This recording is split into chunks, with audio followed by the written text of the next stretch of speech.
السلام علیکم ورحمۃ اللہ وبرکاتہ.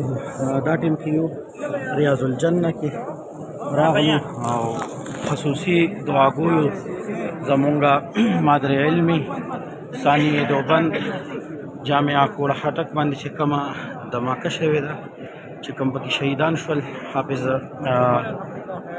حامد الحق شیخ حامد الحق سے الله تبارک و تعالی دې د هغې مغفرت نصیب کړي، شهادت دې الله تعالی قبول کړي. نور کوم مرګري پکې زخمیان شهیدان شوي الله دې شهادت قبول کړي، کوم زخمیان الله تبارک و تعالی دې ورته صحت ورکړي. او د ریاض الجنه نه دعاګوی ورله شکایت کو رسول الله صلی الله علیه وسلم ته چې رسول الله صلی الله علیه وسلم په ملک پاکستان کې چې د اسلام په نامه جوړ دی، په هغې کې ستا وارثان محفوظ نه دي. شکایت کو دلته کې چې د نبی علیه السلام ورثات په پاکستان کې محفوظ نه دي. کریم ربه ته د هغې حفاظت وکړه.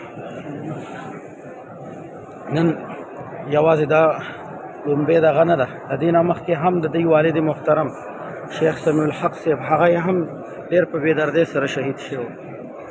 د هغې شکایت هم کو، د روضې سره نږدې ولاړ کم ظالمان چې دا ظلمونه کوي، کریم رب الاول ورته هدایت وکړي. که هدایت یې په نصیب کې نه وي، رب العالمین مو چې دی تباه و برباد کا.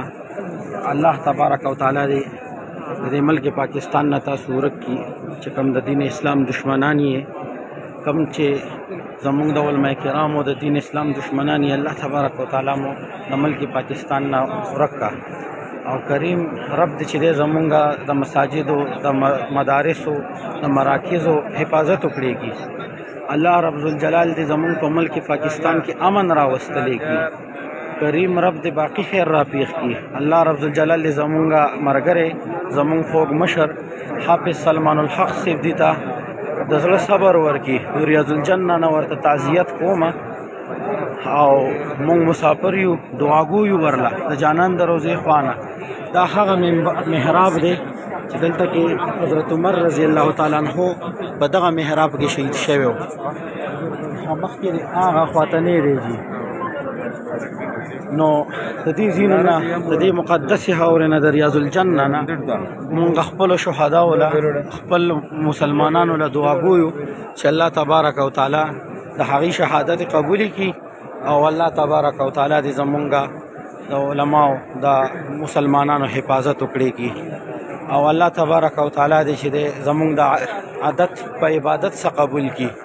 الله تبارک و تعالی دې مونږ ته هم صبر جمیل را نصیب کی.